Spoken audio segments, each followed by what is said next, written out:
Hello everyone.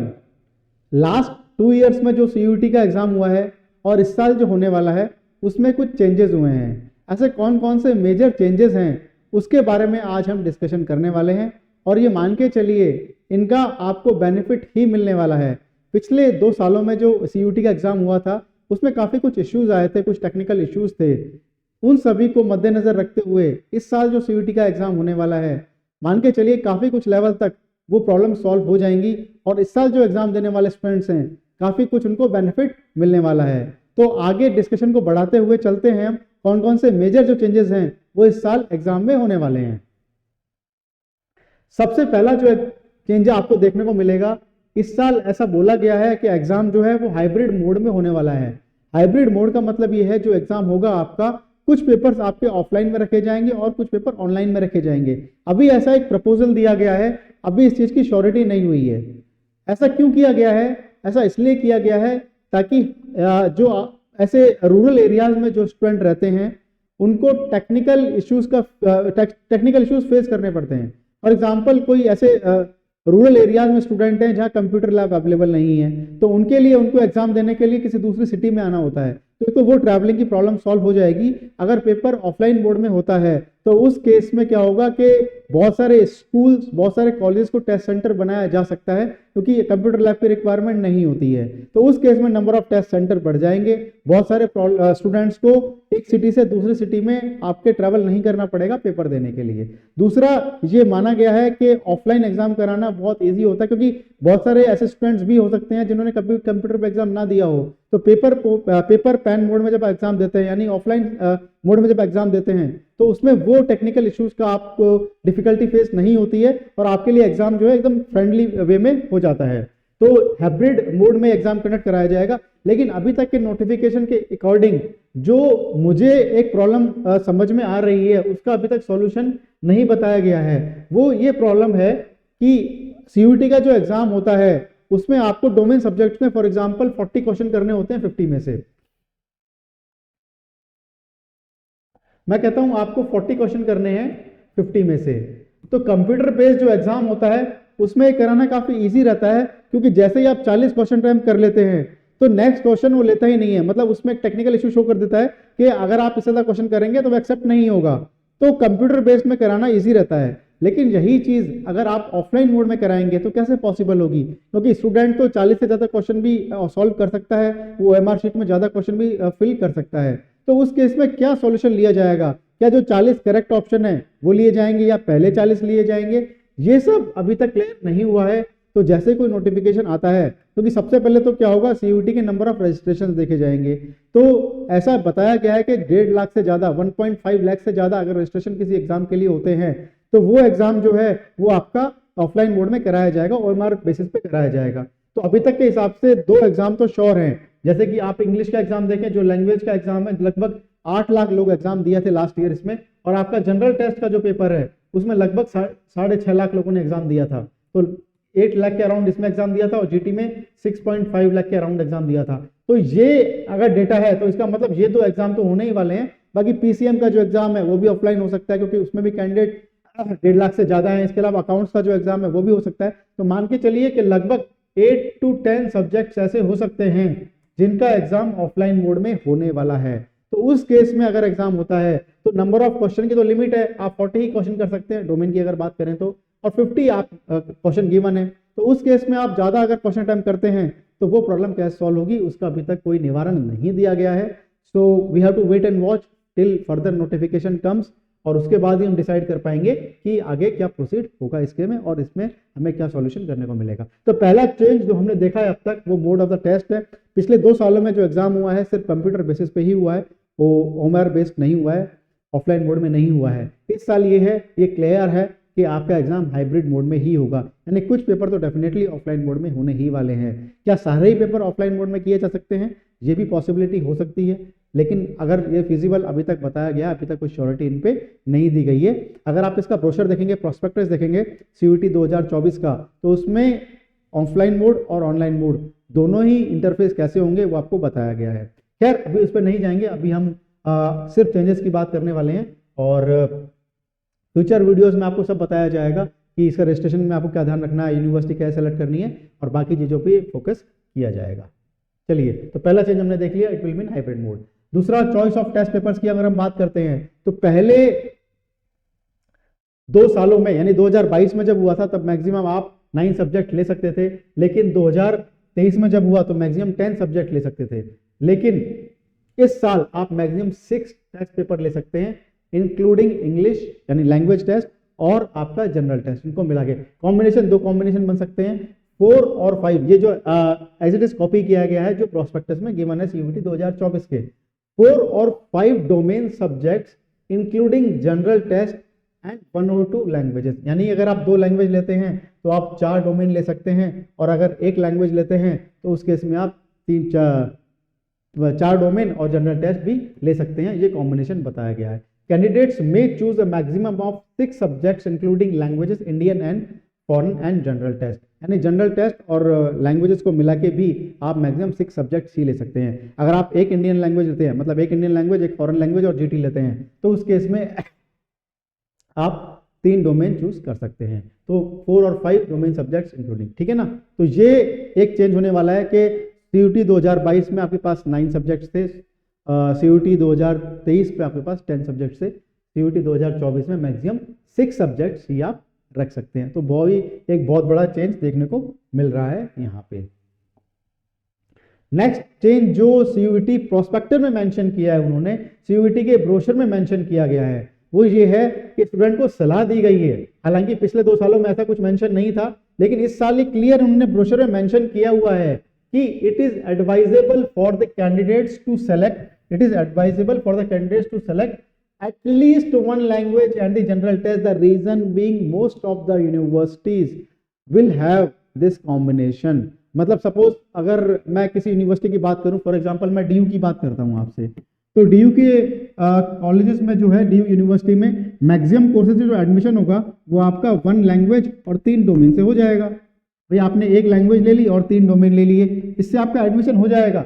लेकिन it is advisable कि आपके चांसेस ज्यादा हो और कोर्सेज में एडमिशन लेने के, उस केस में सजेशन दिया गया है कि आपको इन कॉम्बिनेशन के साथ जनरल टेस्ट भी ऑप्ट करना चाहिए, क्योंकि अगर आप सिर्फ इसी वेरिएबल करते हैं तो आपके चांसेस किसी पर्टिकुलर कोर्स में होने के, डेफिनेटली आपने पर्टिकुलर कोर्स चूज कर लिया तो चांसेस होंगे होने के, लेकिन बाई चांस अगर आपको वेरिएशन चाहिए, आपको मोर नंबर ऑफ चॉइसेस चाहिए, तो उस केस में आपके लिए जीटीए कॉम्बिनेशन वो आपके नए रास्ते खोल देता है और आपके ज्यादा कोर्सेज में होने के जो है अपॉर्चुनिटीज मिलती हैं, आपको ज्यादा कोर्सेज में होने के चांसेस हो जाते हैं। इसलिए ये ब्रोशर में मेंशन किया गया है कि एटलीस्ट 1 लैंग्वेज तो आपको लेनी ही चाहिए एंड जनरल टेस्ट भी आपको लेना चाहिए। इट इज एडवाइजेबल, ठीक है ना। ये अभी तक कंपलसरी नहीं कहा गया है, ठीक है ना। तो ये आपको ध्यान रखना है। अगर जो लोग चाहते हैं कि जनरल टेस्ट के लिए एक्स्ट्रा पढ़ना पड़ेगा, अभी डोमेन पढ़ा है हमने, पहले डोमेन रिवाइज करो, फिर लैंग्वेज भी पढ़ो, उसके बाद जनरल टेस्ट में आपके क्वांटिटेटिव एप्टीट्यूड, रीजनिंग और जीके पढ़नी पड़ेगी, तो पढ़नी पड़ेगी, वो आपके बेनिफिट के लिए ही है, ठीक है ना। डोमेन तो पढ़ना ही पढ़ना है, इसके अलावा जीटी जरूर पढ़ना चाहिए आपको, ताकि आपके कोर्स के जो होने के चांसेस है, मतलब मैक्सिमम कोर्सेज में आपको एडमिशन मिल सके। Next is normalization. ये भी बहुत ही बड़ा चेंज देखने को मिल सकता है इस बार, हालांकि अभी तक इसकी श्योरिटी नहीं है। ये डिपेंड करता है कि कोई भी पर्टिकुलर एग्जाम जो है वो एक ही स्लॉट में होता है या नंबर ऑफ स्लॉट्स में होता है। जैसे पिछले साल तक क्या हुआ था जितने भी सब्जेक्ट से आप एग्जाम देते हैं वो एक ही स्लॉट में होना पॉसिबल नहीं है। जैसे कि फॉर एग्जाम्पल आपका कोई फ्रेंड है, उसका एग्जाम आज सुबह के स्लॉट में हो रहा है, आपका एग्जाम शाम के स्लॉट में हो रहा है, और आपका कोई और क्लास फ्रेंड है, उसका एग्जाम कल हो रहा है, किसी का 2 दिन बाद हो रहा है। यानी किसी भी पर्टिकुलर सब्जेक्ट के लिए आपके पास डिफरेंट स्लॉट्स अवेलेबल थे, क्वेश्चन पेपर डिफरेंट बनाने पड़ते थे, तो उसके लिए नॉर्मलाइज करना पड़ता था। नॉर्मलाइजेशन में क्या होता है कि रॉ स्कोर आने के बाद आपका परसेंटाइल स्कोर आता है, और परसेंटाइल स्कोर आने के बाद में है आपका एक नॉर्मलाइज स्कोर आता है। वो डिपेंड करता है कि आपका जो पेपर था उस स्लॉट में कितना डिफिकल्ट था। यानी आपने जो पेपर अटेम्प्ट किया अगर वो डिफिकल्ट है तो आपका नॉर्मल स्कोर बढ़ जाएगा रॉ स्कोर से, और अगर आपका पेपर का जो स्लॉट है उसमें पेपर इजी आया है तो आपका जो स्कोर आया है नॉर्मलाइज होने के बाद वो स्कोर कम हो जाता है। तो ये सब प्रॉब्लम को सॉल्व करने के लिए इस बार ये चांसेस हैं कि आपका कोई पेपर या तो ऑनलाइन में हो या ऑफलाइन मोड में हो, लेकिन वो हो एक ही स्लॉट में। अगर कोई पेपर एक ही स्लॉट में होता है तो उस केस में जरूरत ही नहीं पड़ेगी आपको नॉर्मलाइज करने की और ज्यादा नंबर ऑफ पेपर्स बनाने की। एक ही पेपर बनेगा, मैक्सिमम स्टूडेंट वही सॉल्व करेंगे, वही एग्जाम देंगे और उस केस में नॉर्मलाइजेशन की जरूरत भी नहीं पड़ेगी। लेकिन जब एक ही पेपर बनेगा आपका और वो ऑफलाइन मोड में होगा तो बहुत सारे केसेस में सब देखा गया है, एक बार पेपर लीक हो जाता है। तो उससे बचने के लिए ये ज़रूरी है कि हम ऑल्टरनेटिव भी ढूंढते रहें। दूसरा, India is a vast country. अब एक ही पेपर को पूरे इंडिया में एक साथ कराना मुश्किल हो सकता है। कहीं पे राइट्स हो रहे हैं, कहीं पे फ्लड्स आ रहे हैं, कहीं पे कोई नेचुरल कैलामिटी हो रही है, तो कोई ना कोई सेंटर कहीं ना कहीं ऐसा रह ही जाता है जहाँ पे एग्ज़ाम नहीं हो पाता है। तो इस केस में आपको री एग्ज़ाम कराना पड़ेगा। जब आप री एग्ज़ाम कराते हैं तो कहीं ना कहीं आपको नॉर्मलाइज करना पड़ेगा। सो देखते हैं क्या एक ही स्लॉट में सारे पेपर हो पाएंगे। बहुत मुश्किल टास्क है इंडिया जैसी कंट्री में, बहुत ही डिफरेंट टेरेन्स हैं, डिफिकल्ट टेरेन्स हैं, बहुत सारे केसेस चलते रहते हैं। सो लेट्स सी अभी ये हो पाता है या नहीं हो पाता है। लेकिन हाँ, अगर ये नॉर्मलाइजेशन नहीं होता है तो डेफिनेटली स्टूडेंट को बेनिफिट मिलता है। जो उनका कैलकुलेटेड स्कोर रहता है, जो उनका रॉ स्कोर रहता है, वो इनका एक्चुअल स्कोर हो जाता है, नॉर्मलाइज की जरूरत नहीं पड़ती है। ये बहुत बड़ा चेंज है जो इस साल देखने को मिलने वाला है। तो 2 मेजर चेंजेस की हम बात कर चुके हैं, हालांकि 3 हो गए हैं। आपका नंबर ऑफ सब्जेक्ट्स पर वो इतना इम्पैक्ट नहीं करेगा क्योंकि मैक्सिमम स्टूडेंट 6 से ज़्यादा सब्जेक्ट कभी लेता ही नहीं था। जो इम्पैक्ट करने वाली चीज़ है वो है नॉर्मलाइजेशन और आपका हाइब्रिड मोड। ऑफलाइन होने से एग्जाम में बेनिफिट मिलता है, ये बात भी सही है, और नॉर्मलाइजेशन नहीं होता है तो भी आपको बेनिफिट मिलने वाला है। यानी कि अगर कोई भी एग्जाम एक ही स्लॉट में होता है तो भी आपके लिए बहुत ज़्यादा वो चीज़ बेनिफिशियल हो सकती है। नेक्स्ट बात करते हैं हम, which is the major change next we see is date of the examination. ये एक्चुअली शेड्यूल सितंबर में नोटिफिकेशन आ गया था आपका कि टेंटेटिव डेट उन्होंने दी थी 15 मई से 31 मई 2024। लेकिन जैसे ही नोटिफिकेशन आया था हमने आपको उसी दिन सेम डे ही आपको वीडियो में बताया था कि ये आ तो चुका है, लेकिन इन्होंने ये चीज़ कंसीडर नहीं की है लोकसभा इलेक्शंस। जैसे ही कहीं चुनाव होते हैं तो उसका असर आपके एग्जाम से पड़ता है, और जितने भी कॉम्पिटिटिव एग्जाम होते हैं वो कहीं ना कहीं वेरी होते हैं। जैसे कि लोकसभा इलेक्शन जो हैं वो अप्रैल एंड में या मई के महीने में शेड्यूल्ड है, तो हो सकता है उसका इम्पैक्ट भी आपके एग्जाम्स पे आए। अगर वो नहीं आता है तो ये डेट फॉलो रहेगी, लेकिन आता है तो आपके डेट जो है वो आगे पोस्टपोन भी हो सकती हैं, वो जून में भी हो सकती हैं। ठीक है ना, तो अभी तक उस पर कुछ क्लैरिटी नहीं है, लेकिन जैसे ही होगा आप अपडेट रहिए, चैनल को फॉलो करते रहिए, आपको वो चेंजेस पता लगते रहेंगे। सो आज हमने जो बात करी थी वो कुछ मेजर चेंजेस की बात कर रही है कि आखिर ऐसे क्या बदलाव हुए हैं जो इस एग्ज़ाम में हुए हैं। ये एग्ज़ाम का तीसरा साल है और कहीं ना कुछ परिवर्तन डेफिनेटली लगा रहता है ताकि स्टूडेंट के बेनिफिट के लिए काम किया जाए। तो जब आप अप्लाई करें CUET के लिए तो पहली बात तो कोई जल्दबाजी नहीं करनी है आपको। होता क्या है कि ऐसा स्टूडेंट को लगता है कि मैं जल्दी फिल कर दूंगा तो मेरे को एक्स्ट्रा बेनिफिट मिलेगा, एक्स्ट्रा एडवांटेज मिलेगा। ऐसा कुछ भी नहीं है, बहुत ही यूज़र फ्रेंडली इंटरफेस है। पूरा प्रोस्पेक्टस अच्छे से आप पढ़ के जाएं, नहीं तो चैनल फॉलो करते रहें कि फॉर्म कैसे फिल किया जाता है, किन किन बातों का ध्यान रखना है आपको। जितनी मैक्सिमम यूनिवर्सिटीज़ और सब्जेक्ट कॉम्बिनेशन है वो आप फिल करके चलें। फॉर एग्जांपल मैं कॉमर्स स्टूडेंट हूँ तो मेरा टारगेट मेरा DU में जाना BCom ऑनर्स या BCom ही है, पर ऐसा नहीं है कि मैं कोर्सेज फिल ना करूँ। एज मच एज पॉसिबल आपको कोर्सेज और यूनिवर्सिटी फिल करते रहने चाहिए। DU में जो कोर्सेज आप कर सकते हैं उसके लिए आप ऑप्शन फिल कर दें, BHU में कर सकते हैं, और जितने भी यूनिवर्सिटीज़ हैं उसके लिए आप ऑप्शन फिल करते रहें। इसमें इसका बहुत बेनिफिट मिलता है। अगर आप अभी फिल नहीं करते हैं तो आपको बाद में दोबारा मौका मिलता है चीज़ फिल करने का, और आप दोबारा भी फिल नहीं करेंगे तो आप उस मौके को खो देंगे। तो ठीक है, अभी आपके बोर्ड एग्जाम चालू हैं, आप बोर्ड की पढ़ाई करते रहिए, अच्छे से पढ़ाई करते रहिए, क्योंकि उसका भी इंपॉर्टेंस है। जैसे ही आप, क्योंकि डोमेन सब्जेक्ट्स इसमें एग्जाम में पूछे जाने वाले हैं। CUET ही एकमात्र एग्जाम है जहाँ पे डोमेन सब्जेक्ट पूछे जाते हैं। इसके अलावा आप और कोई एग्जाम देते हैं, कॉम्पिटिटिव एग्जाम देते हैं, चाहे वो सिम्बोसिस यूनिवर्सिटी का हो, क्राइस्ट का, NRC मुंजी का हो, सेंट जेवियर्स मुंबई का हो, किसी का भी एग्जाम हो, कभी भी एग्जाम में डोमेन सब्जेक्ट नहीं पूछे जाते हैं, सिर्फ एप्टीट्यूड ही पूछा जाता है। एप्टीट्यूड का मतलब हुआ quantitative aptitude, logical reasoning, verbal ability and general knowledge. तो ये मेजर पोर्शन सभी एंट्रेंस एग्जाम का रहता है। सभी एंट्रेंस एग्जाम की तैयारी करने के लिए चैनल पर जुड़े रहिए, और कोई भी डाउट है तो कमेंट सेक्शन में पूछते रहिए। कहीं ना कहीं आपको इस क्वेरीज जब आएंगी आपकी तो हमको बताने में भी अच्छा लगेगा और आपकी प्रॉब्लम सॉल्व हो जाएंगी।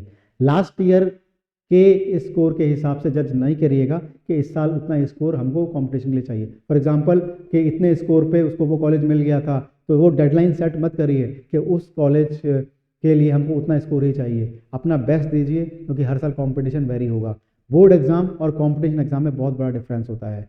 बोर्ड एग्जाम में आप जो लिखते हैं उस पर ही मार्क्स मिलते हैं, आपके आसपास वाले या फ्रेंड्स या और कोई भी जो पूरा इंडिया लिख रहा है एग्जाम, उससे फ़र्क नहीं पड़ता है। लेकिन कंपटीशन एग्जाम में आपका जो स्कोर आता है वो रिलेटिव होता है कि आपसे आसपास वाले लोग जो हैं और लोग जो एग्ज़ाम दे रहे हैं वो कैसा परफॉर्म करते हैं। अगर वो बेकार परफॉर्म करते हैं तो आपका स्कोर अच्छा है, और वो अच्छा परफॉर्म करते हैं तो आपका स्कोर खराब हो जाएगा। ठीक है ना। तो ये कंपटीशन एग्जाम है, और हो सकता है आपकी लाइफ का पहला कंपटीशन एग्जाम हो, लेकिन आपके ड्रीम यूनिवर्सिटी में पहुंचाने के लिए एग्जाम अच्छा करना बहुत ज़रूरी है आपको। कॉलेज लाइफ के लिए आप सभी बेताब होंगे कि कॉलेज लाइफ ऐसी होती है, and you will be curious, you want to enjoy your college life. Wish you good luck, और पढ़ाई पे फोकस करते रहें, कोई भी डाउट है तो पूछते रहें। Thank you.